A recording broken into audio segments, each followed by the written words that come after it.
February 16, 1945, 11,000 feet above the Japanese home islands. Lieutenant Patrick Fleming's gloved hand tightened on the control stick of his Grumman F6F Hellcat as the radio crackled with the fighter director's voice. Bogies inbound, numerous contacts. All fighters engage. Below him, through breaks in the cloud deck, Fleming could see the snow-dusted fields surrounding Mobara airfield. Somewhere down there, Japanese pilots were scrambling to defend their homeland. And somewhere in Fleming's mind, a memory flickered himself at 17, pumping gasoline at a Montgomery filling station under the Alabama sun, saving nickels and dimes for flying lessons he couldn't afford. That boy could never have imagined this moment. A United States Navy fighter ace, leading a division of Hellcats in a fighter sweep over Japan itself. What happened next would violate no rules. Patrick Fleming followed his training precisely. But the ferocity, the relentlessness, the almost mechanical efficiency with which he destroyed 5 Japanese fighters in a single afternoon would leave his squadron mates shaking their heads in amazement. And tomorrow he would do it again. 4 more kills. 9 enemy aircraft were destroyed in 48 hours.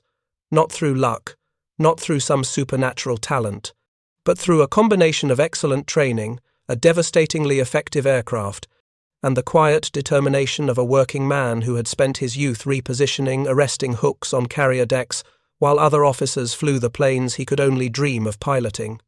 If you're enjoying this deep dive into the story, hit the subscribe button and let us know in the comments from where in the world you are watching from today.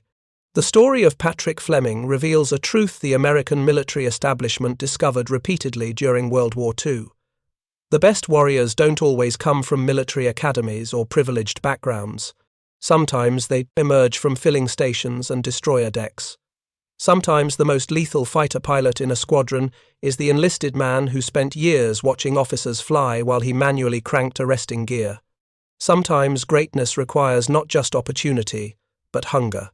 Patrick Dawson Fleming was born on January 17, 1918, in a world where military aviation remained the exclusive domain of officers and gentlemen. His father, Major Percy Fleming, served in the United States Army, which meant young Patrick grew up in the transient world of military posts and temporary quarters. The family lived at Fort Stotsenburg in the Philippines, 45 miles northwest of Manila, where Patrick attended the base school alongside other officers' children. Fort Stotsenburg represented America's colonial presence in the Philippines, established in 1909 and named for Colonel John M. Stotsenburg, who died during the Philippine-American War. The post housed artillery units, cavalry squadrons, and support elements of the Philippine Department. The climate was tropical. The lifestyle was structured. The hierarchy was absolute. Officers' children attended better schools, lived in better quarters, and enjoyed privileges that enlisted families never received. Patrick Fleming absorbed these lessons about class and opportunity. He understood from childhood that in the military world, some doors opened automatically for officers' sons while remaining permanently closed to others. But he also developed something else during those Philippine years, an obsession with flight. The Army Air Corps maintained a small detachment at nearby Clark Field. Fleming watched biplanes take off and land. He studied their movements. He dreamed of flying. When the Fleming family relocated to Montgomery, Alabama, Patrick attended Lanier High School. He was bright enough, athletic enough, but showed no particular distinction. What he showed was determination. While other boys spent their evenings at social events or sports, Patrick Fleming worked night shifts at a filling station. The work was unglamorous, pumping gasoline, checking oil, cleaning windshields, collecting payment. Hour after hour under fluorescent lights, serving customers who barely acknowledged his existence. Every dollar he earned went toward a single goal: flying lessons. Commercial flight instruction cost money that working-class families simply didn't have. But Fleming saved obsessively, a few dollars from each paycheck, gradually accumulating enough to pay for hours in the air. The instructors at the local airfield had seen hundreds of dreamers who wanted to fly. Most washed out. Most discovered that natural ability mattered far more than enthusiasm. Patrick Fleming possessed both. He soloed quickly. The instructors noticed immediately that this kid had something. Smooth hands on the controls, excellent spatial awareness, natural feel for the aircraft. He wasn't just flying. He was thinking ahead of the airplane, anticipating what it would do before it did it. The hours accumulated slowly because money was scarce, but Fleming progressed steadily through the training curriculum. In 1935, at age 17, Fleming made a decision that would define his life. He enlisted in the United States Navy as a seaman, not as an officer candidate, not through the Naval Academy. As an enlisted man, the lowest rank, the decision reflected practical calculation rather than idealism. Fleming wanted to fly. The Navy had aircraft. Enlisting gave him proximity to aviation even if it didn't give him a cockpit. The Navy assigned Seaman Fleming to the destroyer USS Hull, a Farragut-class vessel commissioned in 1934. Destroyer duty meant hard work, long watches, endless maintenance. Fleming learned seamanship, navigation, damage control skills that would prove invaluable years later. But the destroyers didn't have aircraft. Fleming needed to get closer to aviation. He applied for transfer to the aircraft carrier USS Saratoga. The transfer came through in 1936. Saratoga was one of the Navy's first purpose-built fleet carriers, a 33,000-ton vessel that operated 80 aircraft. Fleming reported aboard as a second-class seaman and received assignment to the flight deck crew. His specific job was repositioning the arresting hooks of aircraft after they landed. Every carrier landing involved arresting gear. The tailhook of incoming aircraft caught one of several steel cables stretched across the flight deck. The cable, attached to hydraulic systems below deck, absorbed the aircraft's momentum and brought it to a controlled stop. After each landing, deck crews had to manually reset the arresting wires and hooks before the next aircraft could land. The work was dangerous, exhausting, and repetitive. Flight operations continued from dawn to dusk. Aircraft landed every few minutes during intensive training periods. Fleming and his fellow sailors worked in constant motion, dodging propellers, breathing exhaust fumes, resetting gear under time pressure, because the next plane was already in the landing pattern. But Fleming was exactly where he wanted to be. Surrounded by aircraft, watching pilots land, observing techniques, learning which approaches worked and which created problems. He saw smooth landings and hard crashes. He watched experienced aviators and he watched frightened nuggets. He absorbed everything. Fleming had one additional advantage beyond work ethic and natural ability: an engaging personality. While many enlisted men remained intimidated by officers, Fleming possessed enough confidence and charm to interact with them directly. He made his ambitions known. He wanted to fly. He wanted to attend the Naval Academy. He needed sponsorship. The commanding officer of Saratoga during Fleming's time aboard was Captain William Frederick Halsey, Jr., the future fleet admiral, the man who would command massive carrier task forces across the Pacific. The aggressive tactician who believed in hitting hard and hitting first, Halsey recognized something in the young enlisted man who repositioned arresting hooks while dreaming of flying. Halsey provided the recommendation Fleming needed. Entry to the Naval Academy required congressional nomination or service academy appointment. Enlisted personnel with strong recommendations from senior officers could attend the Naval Academy Preparatory School as a pathway to the academy itself. Fleming received orders to the prep school in Norfolk, Virginia. He entered the Naval Academy on July 8, 1937. He was 20 years old, older than most incoming plebes, with 4 years of enlisted service behind him. The academy curriculum emphasized engineering, navigation, seamanship, leadership, and military discipline. Fleming performed adequately but not exceptionally. He was competent rather than brilliant, determined rather than inspired. The war in Europe erupted during his time at Annapolis. Germany invaded Poland in September 1939. France fell in June 1940. Britain fought alone. Japan expanded aggressively through Asia. The Naval Academy accelerated its curriculum in response to the global crisis. Fleming's class graduated early, on February 7, 1941, commissioned as ensigns in the United States Navy. Fleming was 23 years old. He had achieved what seemed impossible 8 years earlier when he pumped gasoline in Montgomery. He was a commissioned naval officer.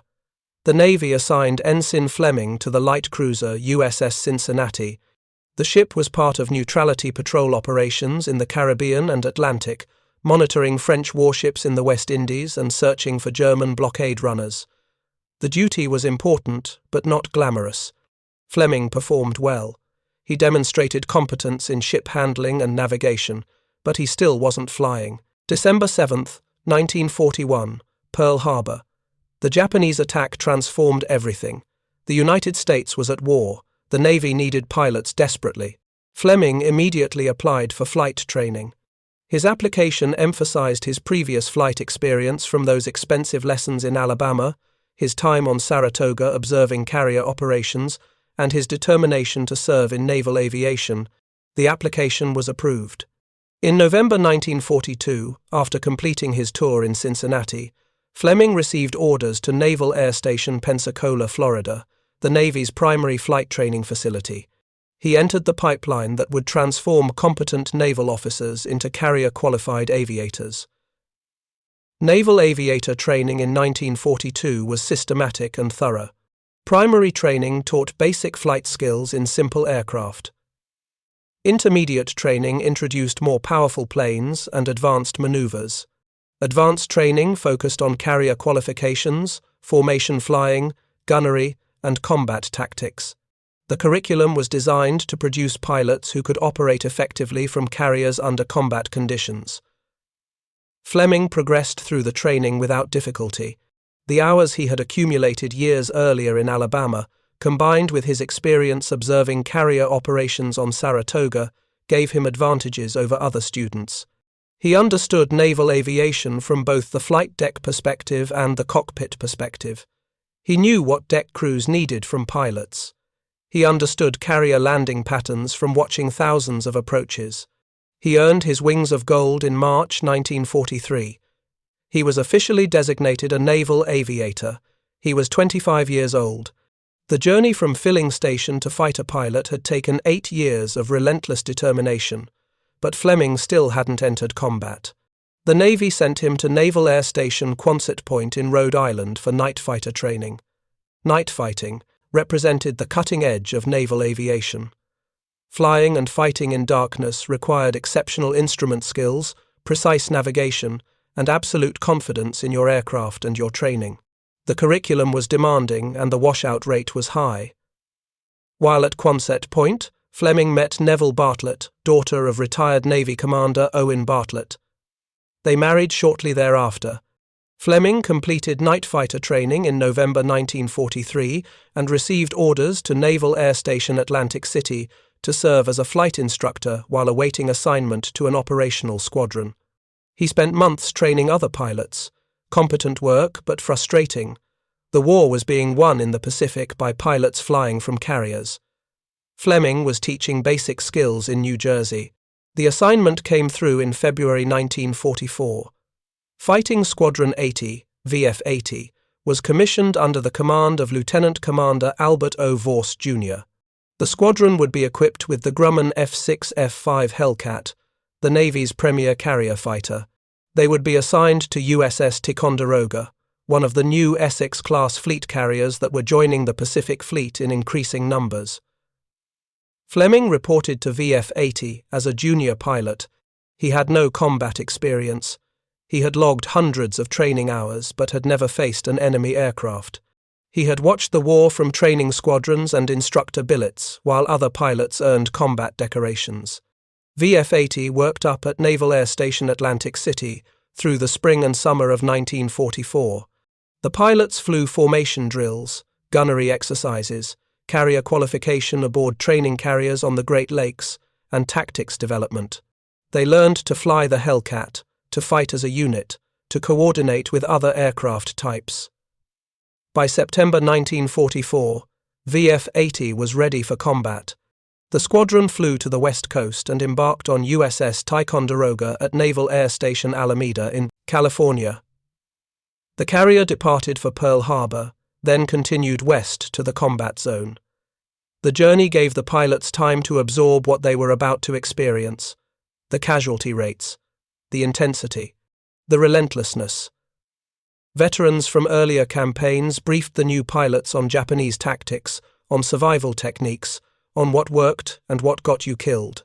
USS Ticonderoga joined Task Force 38 in the Western Pacific in early November 1944. The fast carrier task force represented American naval power at its peak, multiple carrier groups operating in coordination, launching hundreds of aircraft in coordinated strikes, maintaining continuous combat air patrols, supporting amphibious operations. The Japanese Navy was shattered but not defeated. Japanese land-based aircraft remained dangerous. Kamikaze attacks were beginning. Every mission carried real risk. VF-80 entered combat on November 5, 1944. The target was Japanese shipping and airfields around Manila Bay in the Philippines. American forces had landed at Leyte Gulf 2 weeks earlier. MacArthur had returned. The campaign to liberate the Philippines was underway. The carriers provided air support, attacking Japanese reinforcements and defending American forces from air attack. Fleming flew his first combat mission that morning. His Division 4 Hellcats, flying in coordinated formation, launched from Ticonderoga at 0600 hours. They climbed to altitude, formed up with other aircraft, and proceeded to the target area. The mission called for rocket attacks on Japanese shipping, followed by strafing runs on targets of opportunity. The division attacked shipping in Manila Bay. Fleming fired his rockets, felt the Hellcat shudder as the projectiles released, watched them streak downward toward a cargo vessel. Whether they hit or missed was impossible to determine from altitude. The attack completed, the division climbed away and began searching for additional targets. Then Fleming spotted it, a single Mitsubishi, a 6M0 fighter. The Japanese pilot had probably launched from Clark Field to intercept American attackers. He was alone, climbing, searching for targets. He had altitude advantage on Fleming's division, but the Americans had numbers, 4 against 1, the mathematics of aerial combat. Fleming called out the contact. His division leader acknowledged. But Fleming didn't wait for coordinated attack. Something in him, the same impatience that had driven him from filling stations to carrier decks, pushed him to act. He broke formation and dove after the Zero. The Japanese pilot saw him coming. The Zero rolled and dove for the deck, trying to use its superior maneuverability to escape. But Fleming had trained for exactly this scenario. The Hellcat was heavier, more powerful. The Pratt & Whitney R2800 double wasp engine produced 2,000 horsepower. The Zero's Sake engine produced barely 1,000. In a dive, the Hellcat had an overwhelming advantage. Fleming closed rapidly. The Zero tried to turn, to force the Hellcat into a turning dogfight where Japanese maneuverability would prevail. Fleming didn't fall for it. He stayed behind and above, maintaining energy, waiting for the shot. The Zero's dive angle steepened. The pilot was getting desperate, diving toward the water. Fleming followed. At 200 yards, Fleming pressed the firing button. 650 caliber Browning machine guns erupted simultaneously. The Hellcat shuddered from recoil. Tracers reached out toward the Zero. The first burst missed slightly left. Fleming adjusted. The second burst walked across the Zero's fuselage and wing root. Pieces tore away from the Japanese fighter. Smoke started streaming. The Zero rolled right and went straight into the water. Fleming's first kill, his first combat mission. The fighter pilot, who had spent 8 years working toward this moment, had just destroyed an enemy aircraft. He pulled up hard, scanning the sky for threats, checking his fuel, orienting himself. The division reformed. They returned to Ticonderoga without further incident. When Fleming landed and climbed down from his Hellcat, the adrenaline was still surging. The deck crews congratulated him. His squadron mates gathered to hear the details. The intelligence officer debriefed him carefully, noting the time, location, and circumstances of the kill. The gun camera footage would be reviewed later to confirm the victory. One kill didn't make Fleming an ace. You needed 5 confirmed victories for ace status, but it proved something essential. He could fight. He could kill. The boy from Montgomery who pumped gasoline, the enlisted sailor who repositioned arresting hooks, the junior officer who spent years in training command, he could do this. The next day, November 6th, VF-80 flew additional missions over Manila. Fleming participated but made no additional contact with enemy aircraft. The missions were successful, shipping destroyed, airfields attacked, but individual combat was often a matter of being in the right place at the right time. The following weeks brought more missions but few opportunities for aerial combat. Japanese forces in the Philippines were being overwhelmed.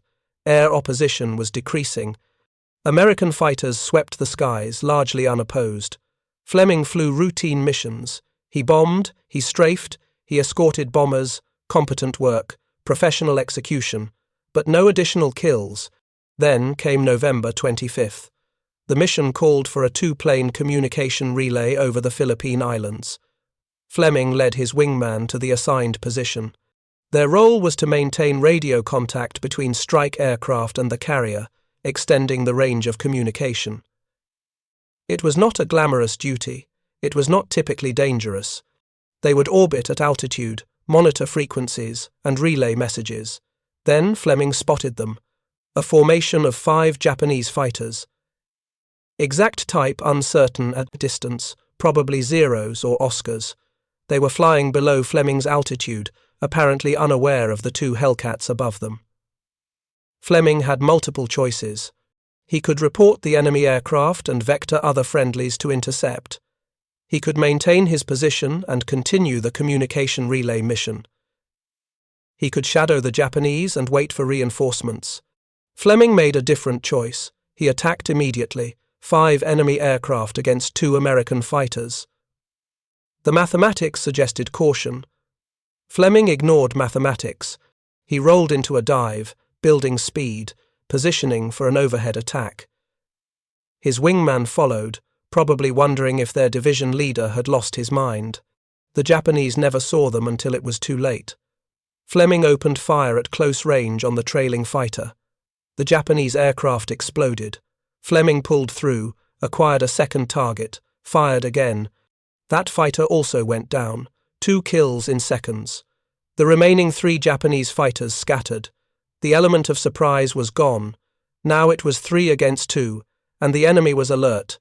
Fleming went after a 3rd aircraft. The Japanese pilot tried to turn the fight, tried to use his superior maneuverability. Fleming stayed patient, maintained energy, and waited for position. When the shot presented itself, he took it. 3rd kill.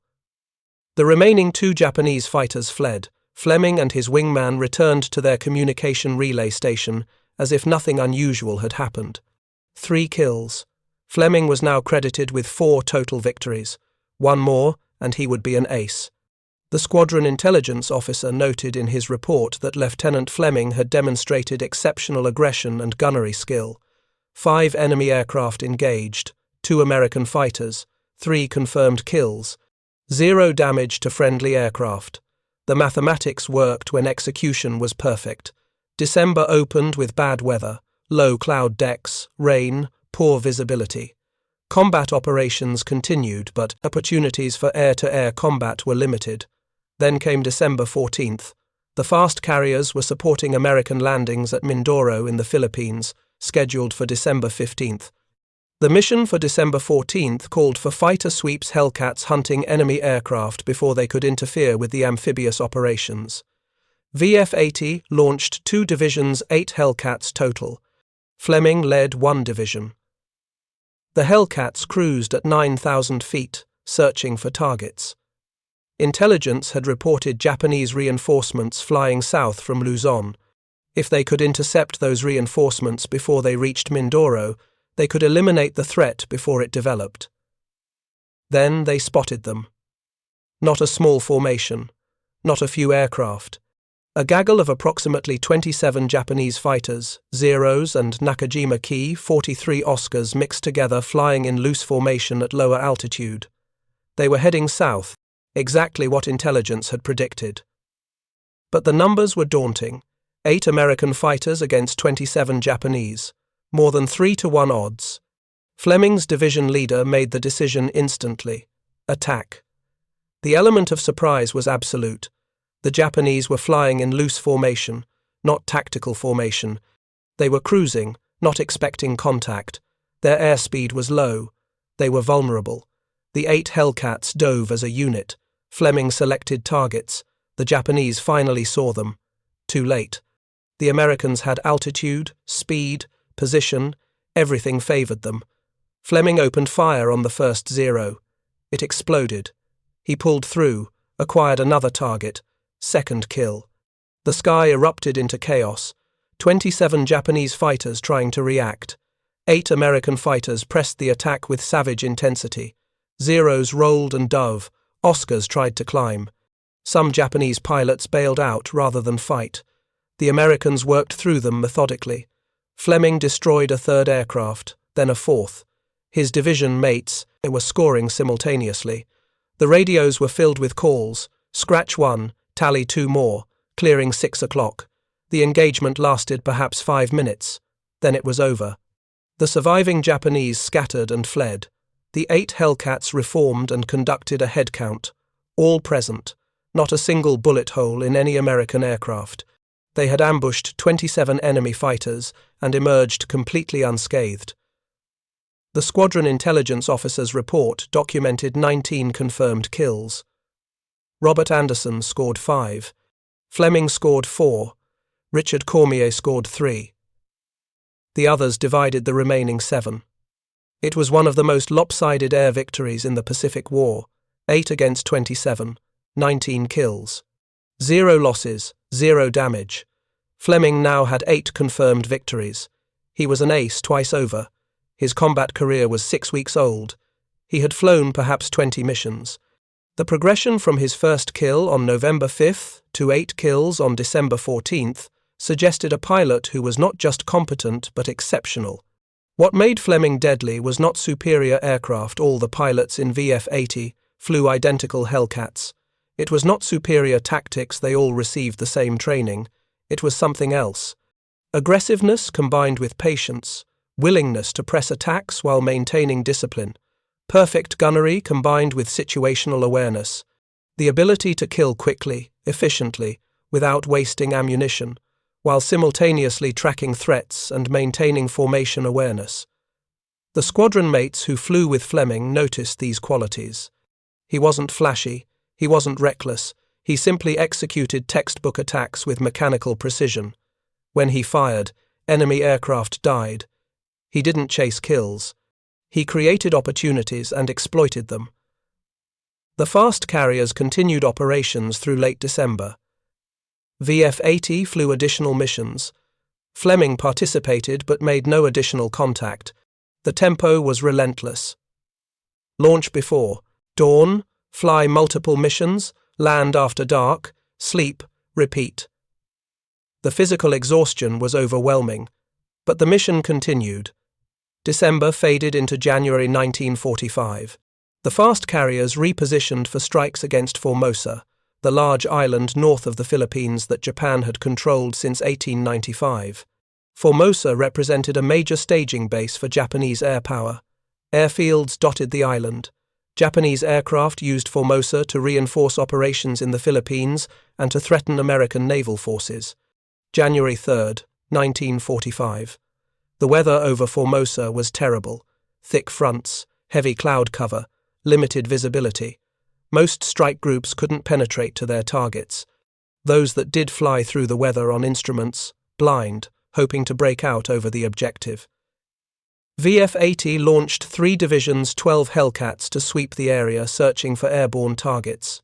Fleming flew as part of the formation. They climbed through the soup, breaking out above the clouds at 12,000 feet. Below them was solid overcast. Navigation was by dead reckoning. They couldn't see the ground. They couldn't see landmarks. They flew headings based on time and airspeed calculations, hoping their navigation was accurate. Then they spotted aircraft. Japanese fighters below them, visible through breaks in the clouds. The enemy was also navigating blind, also hoping to find targets. The Americans had altitude and position. Fleming's division dove through a hole in the clouds. The engagement was sharp and brutal. Fleming destroyed one aircraft immediately. Then a second. The Japanese tried to escape into the clouds. Fleming followed one down through the overcast, emerging at low altitude over the Formosan coastline. He caught the Japanese fighter and destroyed it. Third kill of the mission. Fleming pulled up hard, climbed back through the clouds, and rejoined his division. They returned to Ticonderoga, having scored multiple victories in terrible weather conditions. Fleming now had 11 confirmed kills. The intelligence officer noted that Lieutenant Fleming had demonstrated exceptional navigation and instrument skills, in addition to his proven combat abilities. But January 3rd also brought tragedy. While VF-80 was scoring victories over Formosa, Japanese kamikaze aircraft attacked the American carrier task force. USS Ticonderoga was hit. A Zero loaded with bombs crashed into the carrier's forward section. The explosion and fire killed dozens of sailors and destroyed multiple aircraft. Damage control teams fought the blaze for hours. The carrier's operations were severely disrupted. When Fleming and his squadron mates returned from their mission, they found their ship damaged and burning. Many landed on other carriers because Ticonderoga's flight deck was unusable. The squadron spent days scattered across the task force, while their home carrier underwent emergency repairs. Fleming witnessed something during the kamikaze attack that would shape his actions weeks later. When the Zero hit Ticonderoga, some of the anti-aircraft gun crews were killed or wounded. Surviving sailors immediately manned the guns to continue defending the ship. Officers and pilots who weren't flying grabbed weapons and joined the fight. The carrier was under attack. Everyone capable of fighting fought. Fleming remembered that. The distinction between pilot and sailor didn't matter when your ship was dying. You did whatever the situation required.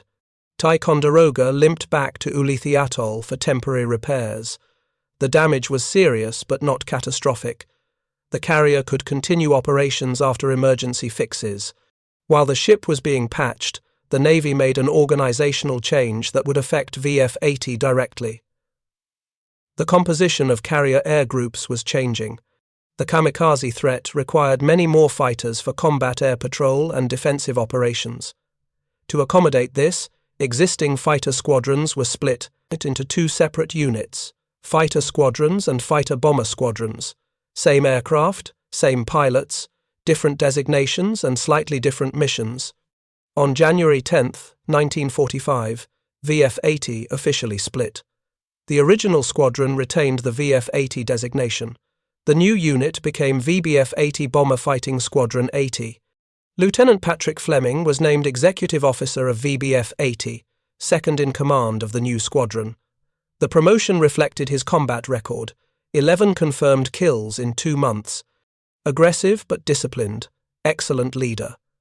The Navy recognized that Fleming possessed the qualities needed to lead other pilots in combat. He was 26 years old. He had been in combat for 9 weeks. He was already a seasoned veteran. Ticonderoga completed emergency repairs and rejoined the fast carrier task force. The mission tempo increased. The carriers were preparing for the ultimate objective strikes on the Japanese home islands themselves, Tokyo, the heart of the enemy empire. American carrier aircraft had never attacked Japan's capital.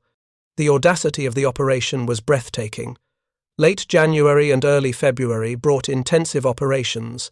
VBF-80 flew strikes against Formosa, Okinawa, the Ryukyu Islands. Fleming led missions, coordinated attacks, and continued building his score.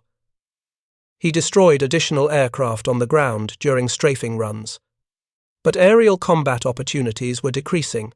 Japanese air power was being systematically destroyed. Fewer enemy aircraft meant fewer chances for air-to-air victories. Then came February 16, 1945. The fast carriers launched the first strikes against the Tokyo area. The weather was clear, visibility unlimited. American intelligence estimated significant Japanese fighter strength defending the home islands. This would not be an unopposed raid. VBF-80 launched at dawn as part of a fighter sweep. Their mission was to arrive ahead of the main strike force, engage, defending fighters, and clear the air over target areas. Fleming led a division of 9 Hellcats. They climbed to altitude, formed up, and set course for Japan. The flight took over an hour. The Hellcats cruised at maximum range power settings to conserve fuel. Below them was the Pacific Ocean, empty and blue. Ahead was Japan, the enemy's home, the place where this war had started 3 years earlier. They made landfall on the eastern coast. Mountains rose from the sea. Snow covered the higher peaks. The landscape was beautiful and deadly. Somewhere down there were millions of Japanese who wanted them dead. Somewhere down there were fighter aircraft preparing to intercept. Fleming's division proceeded to their assigned target area, Mobara Airfield, northeast of Tokyo. They descended to attack altitude, armed their weapons, and prepared for combat. The first target was the airfield itself, strafing runs to destroy aircraft on the ground and suppress anti-aircraft defences. The division dove on Mobara. Fleming pickled his ordnance rockets streaking toward hangars and parked aircraft. Explosions erupted across the airfield. Secondary detonations suggested fuel and ammunition had been hit. The Hellcats pulled up, reformed, and prepared for a second pass. Then Fleming spotted them, 4 Zeros climbing from the airfield, Japanese pilots scrambling to defend their base. The mathematics were favourable. 9 Hellcats against 4 Zeros. But these were experienced Japanese pilots defending their homeland. They would fight with desperate intensity. Fleming called out the contact. His division jettisoned external stores, bombs and rockets dropped away to reduce weight and drag. The Hellcats were now pure fighters. Light, fast, lethal. They climbed to engage. The Zeros split into 2 elements. 2 fighters turned south, 2 turned inland. Classic defensive split designed to force the attackers to divide their forces. Fleming and his wingman pursued the 2 heading south. The rest of his division went after the other pair.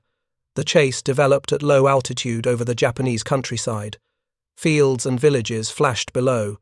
The Zeros were twisting, turning, trying to force the Hellcats into turning dogfights. Fleming stayed patient. He maintained energy. He waited for a position. The first Zero made a mistake. The pilot pulled into a climbing turn, bleeding speed. Fleming closed instantly. At 100 yards he opened fire. The Zero exploded. Fleming pulled through the debris, acquired the second Zero, and fired again. Another kill. If you find this story engaging, please take a moment to subscribe and enable notifications. It helps us continue producing in-depth content like this.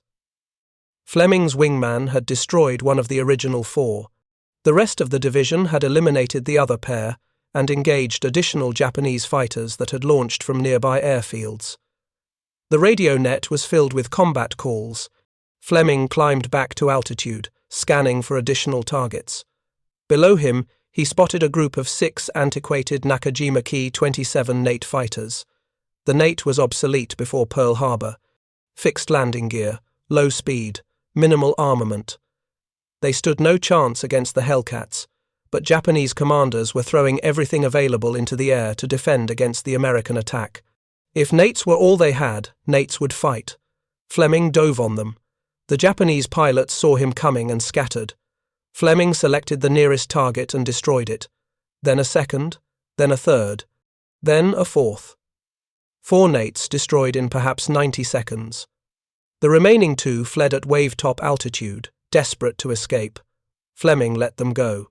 His ammunition was running low and more important targets might appear. He climbed back to altitude and checked in with his division. All aircraft present, no damage, multiple confirmed kills. They had swept the area clean of enemy fighters. The main strike force could proceed to their targets without aerial opposition. But Fleming's mission wasn't over. While orbiting the target area, he spotted another formation of Japanese fighters approaching from the west. Fresh defenders scrambling to intercept American aircraft. Fleming's division was low on ammunition and fuel, but they were the only American fighters in position to intercept. Fleming led his division into the attack. The Japanese formation included a mix of fighters, Zeros, and more modern aircraft. The engagement was sharp. Fleming destroyed one more enemy fighter, his fifth kill of the mission, before his guns ran dry. 4,500 rounds of 50 caliber ammunition expended, every gun empty. The division broke off and headed for the rendezvous point. They had been in combat for over an hour. Fuel was critical. They needed to find the carrier and land before their tanks ran dry. The flight back seemed to take forever. Fleming monitored his fuel gauge, the needle dropping steadily toward empty. The mathematics of naval aviation were unforgiving. Run out of fuel over water and you were swimming, assuming you survived the ditching. Ticonderoga appeared ahead, the most beautiful sight in the world to a fighter pilot low on fuel. Fleming entered the landing pattern, extended his landing gear and flaps, and rolled into the groove. The landing signal officer guided him down. Perfect approach, perfect lineup. Tailhook caught the wire. Fleming was home. He climbed down from his Hellcat exhausted. The deck crews swarmed over the aircraft, checking for damage, refueling, rearming. The intelligence officer was waiting with his clipboard and camera. 5 confirmed kills, 4 nates and 1 0. Fleming's total was now 16 victories. He was one of the highest-scoring active fighter pilots in the Navy. But tomorrow was February 17th, and tomorrow Fleming would do it again. The carrier task force was repositioned overnight. Multiple carrier groups were hitting different areas of Japan simultaneously. The goal was to overwhelm Japanese defenses through sheer weight of numbers. Launch so many aircraft that Japanese fighters couldn't engage them all. Destroy so many targets that Japanese industry couldn't function. February 17th, 1945. VBF-80 launched before dawn for another fighter sweep over the home islands. Fleming led 10 Hellcats this time. The target areas were the same general region as yesterday airfields northeast of Tokyo. The mission was the same: destroy enemy aircraft in the air and on the ground. The flight to the coast was routine. The Hellcats cruised at altitude, conserving fuel, maintaining formation. Japan appeared ahead. Mountains, snow, enemy territory. Fleming led his formation toward their assigned targets. They found the first enemy aircraft near Koryu Airfield, a small formation of Japanese fighters on patrol. Fleming's division attacked immediately. The engagement was brief and one-sided. Fleming destroyed one enemy aircraft. His wingman destroyed another. The survivors fled. The Hellcats proceeded to strafe Koryu Airfield. Multiple aircraft were parked in revetments around the field. Fleming made repeated strafing runs, destroying aircraft on the ground, suppressing anti-aircraft fire. Explosions and fires marked successful hits. Then, more Japanese fighters appeared, reinforcements scrambling from nearby fields. Fleming's division engaged them over the airfield. The combat was intense. Japanese pilots were defending their homeland. They fought with desperate courage. But American training, American aircraft, and American numbers prevailed. Fleming destroyed 2 more aircraft in the swirling dogfight over Koryu. His gunnery was mechanical in its precision. Acquire target, close range, fire short burst, target destroyed, move to next target. No wasted motion, no wasted ammunition. Pure efficiency. The division continued to Shinchiku Airfield. More targets on the ground, more Japanese fighters in the air. Fleming destroyed 1 more enemy aircraft before his ammunition ran low. 4 kills on February 17th. Combined with 5 kills on February 16th, Fleming had destroyed 9 enemy aircraft in 48 hours. The mission had lasted over 4 hours. Fleming was physically and mentally exhausted when he landed back on Ticonderoga. The intelligence officer debriefed him carefully. 4 confirmed kills, multiple ground targets destroyed. No damage to his aircraft. Another perfect mission. Fleming's confirmed total was now 19 victories, 10 with VF-80, 9 with VBF-80. He was tied for 4th place among all Navy aces of World War II. Only 3 pilots had scored more aerial victories, and Fleming had achieved his record in just 6 combat missions, spanning 3.5 months. The numbers were extraordinary, but they didn't capture the full story. Fleming had flown dozens of missions where he made no contact with enemy aircraft. He had led formations, coordinated attacks, supported ground forces, and escorted bombers. The 19 kills represented a tiny fraction of his total combat flying, but they demonstrated what made him exceptional: the ability to exploit opportunities when they appeared. What separated Fleming from other pilots wasn't superhuman skill. The Hellcat itself was a war-winning weapon. The F6F5 model Fleming flew represented American industrial and engineering excellence. The Pratt & Whitney R2800 engine was reliable and powerful. The 650 caliber machine guns provided devastating firepower. The armored cockpit and self-sealing fuel tanks protected the pilot.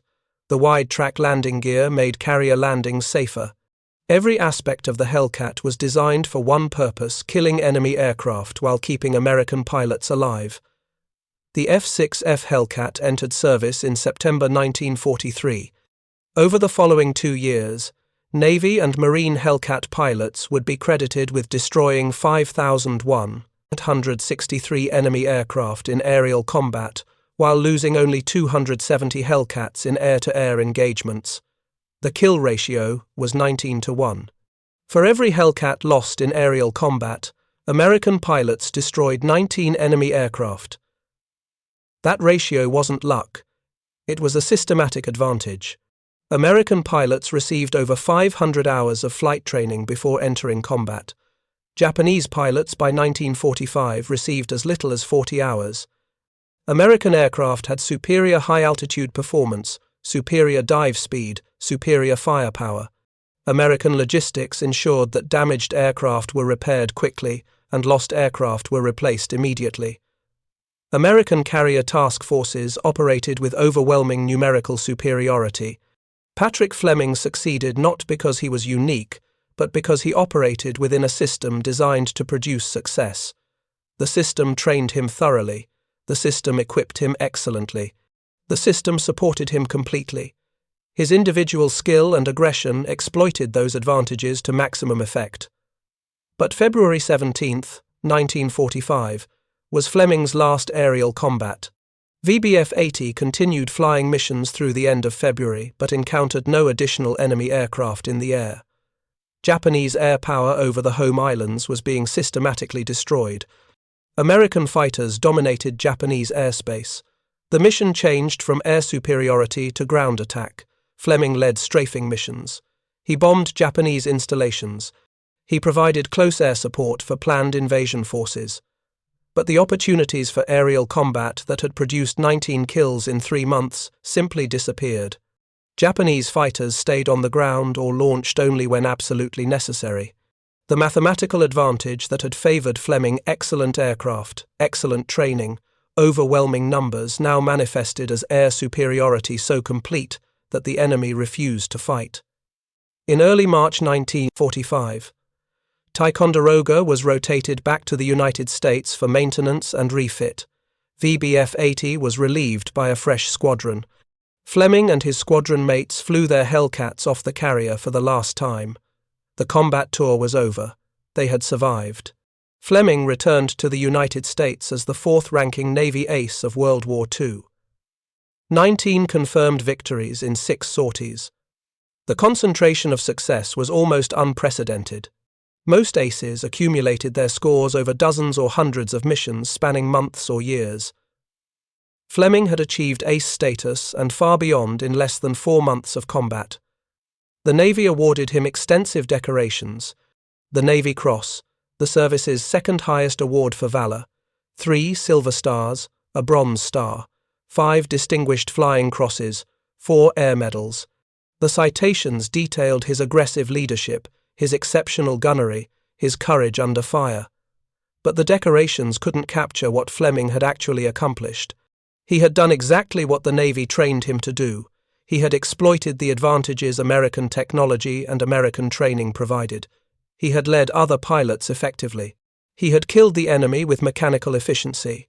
And he had survived. In a war where survival itself was an achievement, Fleming had not only survived but excelled. The Navy sent Fleming to Naval Air Station Patuxent River in Maryland, the Navy's test pilot center. After 30 days of leave, where he met his infant daughter Erin for the first time, Fleming began work as a test pilot, evaluating new aircraft and weapon systems. The war in the Pacific continued through the spring and summer of 1945. American forces were closing on Japan itself. Okinawa fell after brutal fighting. Plans were being finalized for Operation Downfall, the invasion of the Japanese home islands, scheduled for November. Then, in August, atomic bombs destroyed Hiroshima and Nagasaki. Japan surrendered on August 15, 1945. World War II was over. Fleming's combat career had lasted 3.5 months. His total aerial victories numbered 19. His contribution to the war effort was measured not just in kills, but in missions flown, formations led, pilots trained, and professional excellence demonstrated. After the war, Fleming remained in the Navy briefly. He served on the carrier USS Boxer as a squadron commander. He continued test pilot work at Patuxent River. But in 1947, something unexpected happened. General Curtis LeMay, commanding the new United States Air Force Strategic Air Command, personally recruited Fleming to transfer services. LeMay was building SAC into America's primary nuclear deterrent force. He needed the best pilots available. Fleming's combat record, his test pilot experience, and his demonstrated leadership made him exactly what LeMay wanted. Fleming accepted. He resigned his Navy commission and accepted a lieutenant colonel's commission in the United States Air Force. The transition was unusual, but not unprecedented. Several naval aviators transferred to the Air Force after World War II. Fleming brought his naval aviation perspective to Strategic Air Command bomber operations. He flew the first jet fighters, the Lockheed P-80 Shooting Star and the Republic F-84 Thunderjet. He participated in early jet testing. He even flew the Bell X-1, the same aircraft Chuck Yeager used to break the sound barrier. Fleming became an expert on long-range strategic bombing operations. He helped develop procedures for intercontinental bomber missions. He flew early versions of the Boeing B-47 Stratojet. And in the early 1950s, he became one of the first pilots to fly the Boeing B-52 Stratofortress. The B-52 represented Strategic Air Command's future, a massive 8-engine jet bomber capable of carrying nuclear weapons to any target on Earth. The aircraft was revolutionary in its capabilities, but also in its complexity. Early B-52 seconds had numerous technical issues. Test pilots like Fleming worked to identify problems and develop solutions before the aircraft entered operational service. February 16, 1956. Exactly 11 years after Fleming's greatest day of aerial combat. He was leading a routine B-52 training flight as part of the 93rd Bomb Wing based at Castle Air Force Base, California. The mission called for high-altitude navigation training and crew proficiency work. Fleming's B-52, tail number 53-0384, took off at 10:34 in the morning. The flight proceeded normally for almost 7 hours. The B-52 cruised at 38,000 feet over California. Then, at approximately 5:30 in the afternoon, the aircraft's right forward alternator failed. Electrical power is generated from 4 separate alternators on the B-52. Losing one was not immediately catastrophic, but then the other 3 alternators failed in rapid succession. Total electrical failure at 38,000 feet. The crew compartment depressurized, emergency oxygen masks deployed. The B-52 began to lose altitude. Fleming tried to restart the electrical system. Nothing worked. The bomber was dying. At 17,000 feet, Fleming gave the order to bail out. The procedure for bailing out of a B-52 required coordination and timing. The crew had practiced emergency egress repeatedly, but practicing on the ground was different from executing in a depressurizing aircraft at high altitude. Fleming, as aircraft commander, remained at the controls to give his crew time to escape. He would bail out last.